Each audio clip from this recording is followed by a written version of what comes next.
ಕರ್ನಾಟಕದ ಮಹಾಜನತೆಗೆ ನನ್ನ ನಮಸ್ಕಾರಗಳು.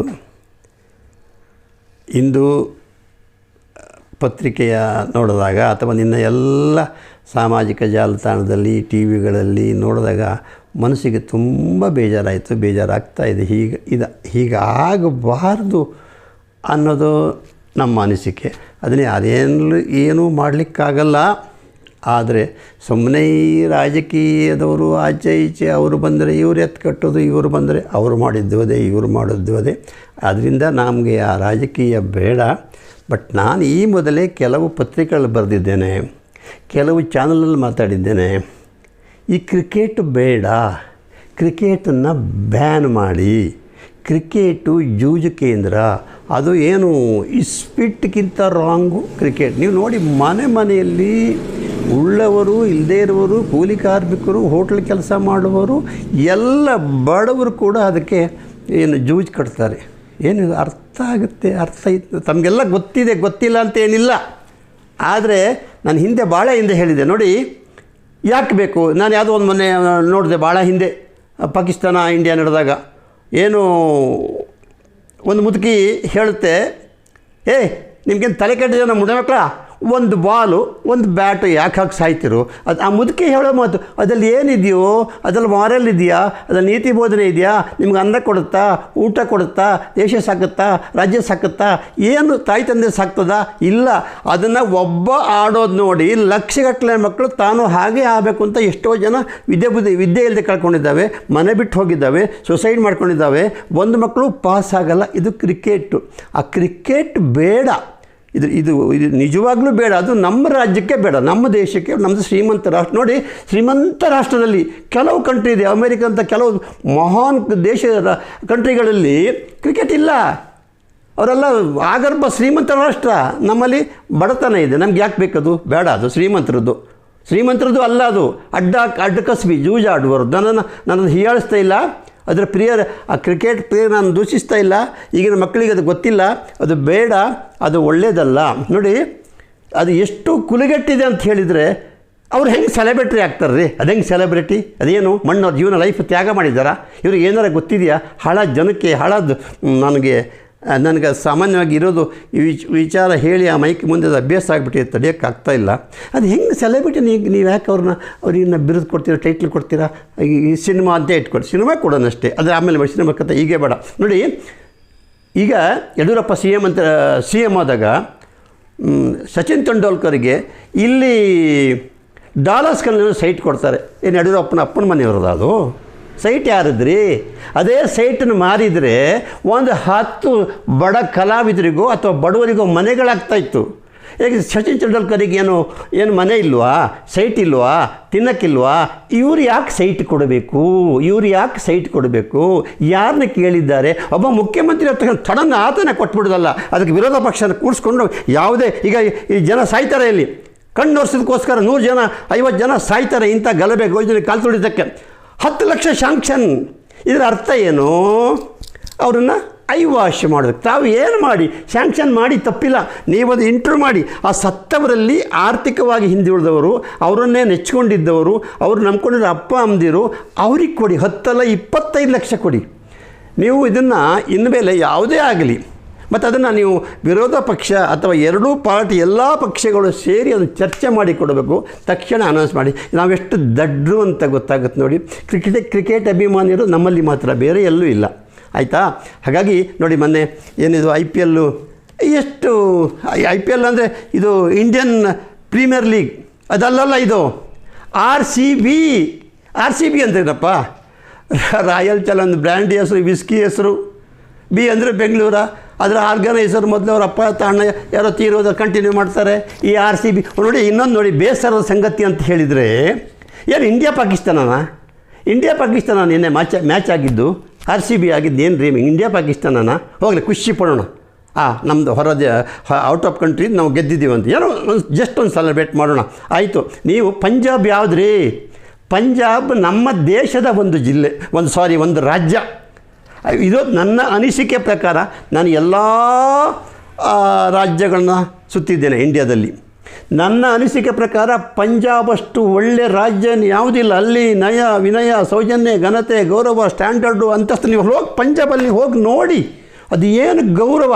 ನಾವು ಅವ್ರನ್ನ ನೋಡಿ ನನ್ನ ಅನಿಸಿಕೆಯಲ್ಲಿ ಇಂಡಿಯಾದಲ್ಲಿ ಮಾದರಿ ಸ್ಟೇಟೇ ಪಂಜಾಬ್, ಆದರ್ಶ ಸ್ಟೇಟೇ ಪಂಜಾಬ್ನಲ್ಲಿ ನೀವು ಏನು ಅರ್ಥ ಇದೆ? ಮನೆ ಮಕ್ಕಳು ಅಲ್ಲ, ನೀವು ಬುದ್ಧಿ ಇರುವವರು ನಮ್ಮಲ್ಲಿ ಅಣ್ಣ ತಮ್ಮ, ಅದು ಅಣ್ಣ ನಾವು ತಮ್ಮ, ಅಥವಾ ನಾವು ಅಣ್ಣ ಅವ್ರ ಅಣ್ಣ ತಮ್ಮನ ಜಗಳ ಇಕ್ದಂಗೆ ಆಯ್ತಲ್ರಿ. ಅದೇನು ರೀ, ಒಂಚೂರು ಸ್ವಲ್ಪನೂ ಬುದ್ಧಿ ಬೇಡವಾ? ಅದಕ್ಕೆ ನೀವುಗಳು ಸರ್ಕಾರವರು ಕೂಡ ಅದಕ್ಕೆ ಆಹ್ವಾನ ಮಾಡಿ ತಪ್ಪು. ಅದು ಆಹ್ವಾನ ಏನು ಮಾಡಿದ್ದಾರೆ? ಕರೆಂಟ್ ಇಲ್ಲ, ನೀರಿಲ್ಲ, ಲೈಟ್ ಇಲ್ಲ, ಊಟ ತಿನ್ನೋಕ್ಕೆ ಹಿಟ್ಟಿಲ್ಲ. ಎಷ್ಟು ನಮ್ಮ ರಾಜ್ಯ ಎಷ್ಟು ಕಷ್ಟದಲ್ಲಿದೆ. ನಮ್ಗೆ ಆ ಲಕ್ಸುರಿ, ಆ ಸಂತೋಷ ಬೇಡ. ಯಾಕೆ ನಿನ್ನೆ ಒಂದು ದಿನಕ್ಕೆ ಎಷ್ಟು ಖರ್ಚಾಗಿತ್ತು ನೋಡಿ. ಇನ್ನೊಂದು ಮಹತ್ತರದ ವಿಚಾರ ಹೇಳ್ತೀನಿ ಈ ಸಂದರ್ಭದಲ್ಲಿ. ನಾನು 5 ನಿಮಿಷ ಮಾತಾಡಬೇಕು ಅಂತ ಬರೋದು ನೋಡಿ. ಅಷ್ಟು ಜನ ತೊಳೆದಿದ್ದಾರೆ. ಯಾರೋ ಒಂದಷ್ಟು ಜನ ಆ ಪೊಲೀಸರು ಲಾಟಿ ಕಿತ್ಕೊತಾನೆ. ಏನ್ರಿ, ಇನ್ನೊಬ್ಬ ಯಾರೋ ಪೊಲೀಸರಿಗೆ ಕಾಣಲಿಲ್ಲ, ಆ ಪೊಲೀಸರಿಗೆ ಗೊತ್ತಾಗಲಿಲ್ಲ ಹಿಂದ್ಗಡೆ ಯಾರೋ ನೋಡಿ. ದಯವಿಟ್ಟು ಇಂಥ ಸಭೆ ಸಮಾರಂಭ ಜನಜಂಗುಳಿಯಲ್ಲಿ ಪೊಲೀಸರ ಮೇಲೆ ಯಾರು ಕೈ ಮಾಡಬೇಡಿ. ನಾನೇನು ಪೊಲೀಸರನ್ನ ಹೊಗಳುತ್ತಾ ಇಲ್ಲ, ಪೊಲೀಸರ ಪರ ಮಾತಾಡ್ತಾ ಇಲ್ಲ. ನೋಡಿ, ಪೊಲೀಸ್ ಮಹಾನಿರ್ದೇಶಕರೇ, ಕಮಿಷನರು ಬೇಡ, ಪೊಲೀಸ್ನಂದು ಯಾರು ಕನ್ನಡದಲ್ಲಿ ಪೇದೆ ಪಾಪ ಪೊಲೀಸ್ನವರು, ಅಥವಾ ಅಲ್ಲಿ ಕೆಲಸ ಇರೋದು ಯಾರದು SI ASI ಸರ್ಕಲ್ ಕೂಡ ಒಂದು ಲೈಫ್ ಮೇಲಿರ್ತಾರೆ. ಪೊಲೀಸ್ನವರು ಪೇದೆಗಳು ಪಾಪ ಅವರು ಜೀವ ಕಳ್ಕೊತಾರೆ, ಅವ್ರು ಏಟು ತಿಂತಾರೆ, ಒದೆ ತಿಂತಾರೆ. ಪೊಲೀಸ್ನವರೇ, ಪೊಲೀಸ್ ನಿಮ್ಮ ಬೇರೆ ನೀವು ಬೇರೆ ಥರ ಸಂಘ ಸಂಘಟನೆ ಮಾಡೋಗಿಲ್ಲ. ನಂದೊಂದು ಸಲಹೆ ಇದೆ, ಒಂದು ಸಾರಿ ಮಾತ್ರ ನಿಮಗೆ ಪೊಲೀಸರ ಬೆಲೆ ಗೊತ್ತಾಗಬೇಕಾದ್ರೆ, ಪೊಲೀಸರೇ ಬರೀ 24 ದಿವಸ 24 ಗಂಟೆ ಪೊಲೀಸರು ಹೊರಗೆ ಬರಬೇಡಿ. ಸ್ಟ್ರೈಕ್ ಅಂತ ಮಾಡಬೇಡಿ, ನೀವು ಹೊರಗೆ ಬರಬೇಡಿ. ನೋಡೋಣ ಎಷ್ಟು ಕಳ್ಳತನ ಆಗುತ್ತೆ, ಎಷ್ಟು ರಾಬ್ರಿ ಆಗುತ್ತೆ, 3 ತಿಂಗಳಿಗೆ ಎಷ್ಟು ಅಭಾಷಣ ಆಗುತ್ತೆ ಹೆಣ್ಮಕ್ಳು ಅಂತ ನೋಡಿ. ನೀವು ಬರೀ 24 ಗಂಟೆ ಪೊಲೀಸರು ಆವಾಗ ನಿಮಗೆ ಪೊಲೀಸರ ಬೆಲೆ ಗೊತ್ತಾಗುತ್ತೆ. ಮಹಾಜನಗಳೇ ತಪ್ಪು ತಿಳ್ಕೊಬೇಡಿ. ಪೊಲೀಸ್ IPS ಅಧಿಕಾರಿಗಳು ಪಾಪ ಅವ್ರ ಪಾಡಿಗೆ ಅವ್ರ ಲೆವೆಲ್ ಅವರು ಸ್ಟೇಟಸ್ ಕೂತಿರ್ತಾರೆ. ಅವ್ರಿಗೆ ರೋಡಿಗೆ ಬರಲ್ಲ, ಅವ್ರಿಗೆ ಈ ಕಷ್ಟ ಗೊತ್ತಿಲ್ಲ. ಸಬ್ ಇನ್ಸ್ಪೆಕ್ಟ್ರಿಗೆ ಸ್ವಲ್ಪ ಆ ಏರಿಯಾದ ಗೊತ್ತಿರ್ತದೆ, ಸರ್ಕಲ್ ಸುಮಾರಾಗಿ ಗೊತ್ತಿರ್ತದೆ. ACP DCP ಅವರೆಲ್ಲ ಅಲ್ಲೆಲ್ಲ ಕೂತಿರ್ತಾರೆ, ಅವ್ರು ಹ್ಯಾಂಡಲ್ ಮಾಡ್ತಿದ್ದಾರೆ. ಇಲ್ಲಿ ಸಾಯೋದು ಯಾರು? ಪೊಲೀಸರು ಪಾಪ. ASIಗಳು, PSI, ಸಬ್ ಇನ್ಸ್ಪೆಕ್ಟ್ರು. ಏನು ಇದನ್ನು ಹೇಳಲಿಕ್ಕೆ ನಾನು ಯಾಕೆ ಹೇಳಿದೆ ಅಂತ ಹೇಳಿದ್ರೆ, ದಯವಿಟ್ಟು ಇನ್ಮೇಲೆ ಪೊಲೀಸರು ಎಲ್ಲವರು ಒಳ್ಳೆಯವರು ಅಂತ ಹೇಳ್ತಾರೆ, ನಾನು ಹೇಳ್ತಾ ಇಲ್ಲ. ಎಲ್ಲ ಕಡೆ ಇರ್ತದೆ, ಇಲ್ಲ ಅಂತ ಹೇಳಿ ಅದಕ್ಕೆ ಸರಿಯಾದ ಶಿಕ್ಷೆ. ಈಗ ನಮ್ಮ ಪೊಲೀಸ್ ಕಾನೂನು ವ್ಯವಸ್ಥೆ ಚೆನ್ನಾಗಿದೆ. ಈಗ ಬಂದಿರತಕ್ಕಂಥ ಯಾರು DGP ಅವರು ಸಲೀಂ ಸಾಹೇಬರು, ಅವ್ರು ಮೊದಲಿಂದ ಅವ್ರಿಗೆ ಹೆಸರಿತ್ತು, ಒಳ್ಳೆ ನಂಬರ್ 1 ಪೊಲೀಸ್ ಆಡಳಿತಾಧಿಕಾರಿ ಹೆಡ್ ಮುಖ್ಯಸ್ಥರಾಗಿ ಬಂದಿದ್ದಾರೆ. ಅವರು ನಾವು ಮೊದಲಿಂದ ನೋಡ್ತಾ ಇದ್ದೇವೆ. ಅವರು ನೋಡಿ, ಈಗ ಮೊನ್ನೆ ಬಂದ ತಕ್ಷಣ ನೋಡಿ ಅದೆಷ್ಟು ಅನಾಹುತ ಆಗಿದೆ. ಪೊಲೀಸನ್ನು ಹಿಡಿಬೇಡಿ, ಏನು ಯಾರು ಗಾಡಿ ಓಡ್ತಾನೋ ಇನ್ನು ಹೆಲ್ಮೆಟ್ ಇಲ್ಲ ಹಿಡಿಬೇಡಿ. ಯಾಕೆ ಹಿಡಿತೀರ ನೀವು? ನಿಮ್ಗೆ ಅಂತ ಆವಾಗ ಒಂದು ವೀರಪ್ಪನ ಹಿಡ್ದಂಗೆ ಹಿಡಿತಾರೆ. ಏನು ಯಾವ ಹೆಲ್ಮೆಟ್ ತಗೊಂಬಂದ್ರೆ ವೀರಪ್ಪನವ್ರು ಹಿಂಗೆ ಬೇಟೆ ಮಾಡಲಿಲ್ಲ, ಹೆಲ್ಮೆಟ್ ಇಲ್ಲದವ್ರನ್ನ ಬೇಟೆ ಮಾಡಿ. ನಾನು ಭಾಳ ಹಿಂದೆ ಮಾತಾಡಿದ್ದೆ, ಹೆಲ್ಮೆಟ್ಗೆ ಕಡಿಯೋಣ ಅಂತ ಒಂದು ವಿಡಿಯೋ ಸೇಮ್ ಚಾನಲಲ್ಲಿ, ನಮ್ಮ ಸುದ್ದಿ ಒಂದು ಚಾನಲಲ್ಲಿ ಮಾತಾಡಿದ್ದೇನೆ. ಯಾಕೆ ನೀವು ಈಗ ಅವನು ಹೆಲ್ಮೆಟ್ ಹಾಕ್ಕೊಳ್ಳೋಕೆ ಅವನಿಗೆ ಗೊತ್ತಿಲ್ವಾ? ಗಾಡಿ ತಗೊಂಡು ಅವನಿಗೆ ಗೊತ್ತಿಲ್ವಾ? ಅವ್ನು ಸಾಯ್ತೀನಿ, ನಾನು ಬೀಳ್ತೀನಿ, ಅವನ ಹಣೆ ಬರ ಅಲ್ವಾ? ಅವನ ಹಣೆ ಬರ ಅದು. ನೀವೇ ಹಾಗಾದ್ರೆ ಅವನ ಮನೇಲಿ 108 ಕಷ್ಟ ಇದೆ, ಅವನಿಗೆ ಊಟಕ್ಕಿಲ್ಲ, ತಿಂಡಿ ಇಲ್ಲ, ಹೊಡಿತಾರೆ. ಅಣ್ಣ ತಮ್ಮನ ಭಾಗ 108 ಕಾಯಿಲೆ. ಹಂಗಾರೆ ಪೊಲೀಸ್ನವರು ಅದನ್ನು ಇದು ಮಾಡಲಿ. ನಾನು ಯಾಕೆ ಪೊಲೀಸರು ಒಳ್ಳೆದ ಕಡೆಗೆ 2 ಹೇಳಬೇಕು? ಬೇಡ ಅಲ್ವಾ? ಪೊಲೀಸರು ಬೇಡ. ಒಂದು ಕಾರ್ ತಗೋತಾನೆ, ಆ ಕಾರ್ ಏನು ಬೆಲ್ಟ್ ಹಾಕೊಡ್ತಿಲ್ಲ, ಅವನಿಗೆ ಬಿಟ್ಟಿದ್ದು. ನೀವು ವಾರ್ನಿಂಗ್ ಮಾಡಿ ನೋಟಿಸ್ ಕೊಡಿ, ಅದಕ್ಕೆ ಫೈನ್ ಹಾಕೋದೇನು ರೀ? 2 ಹೆಲ್ಮೆಟ್ ಇಲ್ಲ ಅಂತಾಳೆ ಅವ್ರು. ಎಷ್ಟು ಫೈನ್? ಯಾಕೆ ಅಮಾಯಕರು ಗೊತ್ತಾಗಲ್ವ? ದಯವಿಟ್ಟು ಈಗೇನು ಮೊನ್ನೆ RCB ಇದು ನಡೀತು ಬೆಂಗಳೂರು ಮಹಾನಗರದಲ್ಲಿ, ಆ ಸ್ಟೇಡಿಯಮಲ್ಲಿ ನನಗೆ ಮಾತಾಡಲಿಕ್ಕೆ ಆಗ್ತಿಲ್ಲ. ನೋಡಿರಿ, 10-11 ಜನ ತೀರು ಹೋಗಿದ್ದಾರೆ, ಸತ್ತು ಹೋಗಿದ್ದಾರೆ. ಇನ್ನೂ ಕೆಲವರು ಏನು ನರಳ್ತಾ ಇದ್ದಾರೆ ಆಸ್ಪತ್ರೆಯಲ್ಲಿ. ದಯವಿಟ್ಟು ಪೋಷಕರೇ, ತಂದೆ ತಾಯಂದರೆ, ಈಗಿನ ಮಕ್ಕಳಿಗೆ ಸ್ವಲ್ಪ ಈಗ ನಾವು ಬೆಳೆದ ಹಾಗೆ ಅವ್ರ ಆಗಿನ ಕಾಲದಲ್ಲಿ 50 ವರ್ಷ ಹಿಂದೆ ಶ್ರೀಮಂತನಿಗೂ ಕಷ್ಟ ಇದೆ, ಬಡವ್ರ ಮಕ್ಕಳಿಗೂ ಕಷ್ಟ ಇದೆ. ಈಗೆಲ್ಲರೂ ಈಕ್ವಲ್ ಆಗಿದ್ದಾರೆ. ಶ್ರೀಮಂತರ ಮಕ್ಕಳಿಗೂ IAS IPS ಮಕ್ಕಳು, ಇಂಜಿನಿಯರ್ ಡಾಕ್ಟ್ರ್ ಮಕ್ಕಳು, ಕೂಲಿ ಕಾರ್ಮಿಕರ ಮಕ್ಕಳು, ಹೋಟ್ಲ್ ಕಾರ್ಮಿಕರು ಎಲ್ಲರೂ ಒಂದೇ ಬಟ್ಟೆ ಹಾಕ್ತಾರೆ. ಹೆಣ್ಮಕ್ಳು ಅದೇ ಕ್ಯಾಟಗರಿ, ಅದೇ ಸ್ಟೇಟಸ್. ಈಗೆಲ್ಲ ಆ ಥರ ಫ್ಯಾನ್ಸಿ ಬಂದಿದೆ. ಎಲ್ಲ ಈಕ್ವಲ್ ಅನ್ನೋದೊಂದು ಸಂತೋಷ, ಎಲ್ಲರೂ ಸಮಾನವಾಗಿ ಕಾಣ್ತಾ ಇದ್ದಾರೆ. ಆದರೆ ಕಷ್ಟ ಕಡಿಮೆ ಇದೆ. ನೀವು ನಿಮ್ಮ ಮಕ್ಕಳಿಗೆ ಹೇಳಿ, ಯಾಕೆ ಮಕ್ಕಳಲ್ಲಿ ಹೋಗಬೇಕು? ಸಣ್ಣ ಮಕ್ಕಳಿಗೆ ಗಾಡಿ ಕೊಡ್ತೀರಿ, ವೆಹಿಕಲ್ ಕೊಡ್ತೀರಿ, ಕಾರ್ ಕೊಡ್ತೀರಿ, ಎಲ್ಲ ಬಿಡ್ತೀರ. ಅವನ್ನ ಸ್ವಲ್ಪ ಪೋಷಕರಿಂದಲೇ ಇವತ್ತು ಮಕ್ಕಳು ಹಾಳಾಗ್ತಾ ಇದ್ದಾರೆ.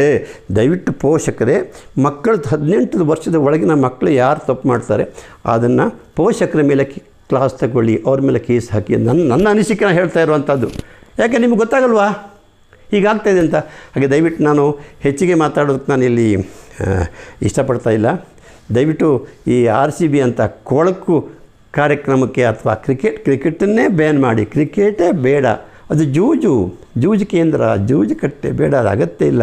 ಹಾಗಾಗಿ ನನಗೆ ಜಾಸ್ತಿ ಮಾತಾಡೋಕ್ಕೆ ಯಾಕೋ ಇವತ್ತು ನೋವಿದೆ. ಅಷ್ಟು ಜನ ಪ್ರಾಣ ಕಳ್ಕೊಂಡಿದ್ದಾರೆ. ನಮ್ಮದೊಂದು ಚಾನಲ್ ನಮ್ಮದೇ ಇರೋದರಿಂದ ನಮಗೊಂದು 4 ಮಾತು ಹೇಳಬೇಕು ಅಂತ ಮನಸ್ಸಿಗೆ ಬಂತು. ಹಾಗಾಗಿ ನಾನು ಯಾರನ್ನೂ ದೋಷಿಸ್ತಾ ಇಲ್ಲ. ನಿಮ್ಮ ಬುದ್ಧಿ ನಿಮ್ಮ ತಲೆಯಲ್ಲಿ ಕೈಯಲ್ಲಿ ಇರಬೇಕು ಅಂತ ಹೇಳ್ತಾ ನಿಮಗೆಲ್ರಿಗೂ ನಾನು ಇನ್ನೊಮ್ಮೆ ವಂದಿಸ್ತೇನೆ.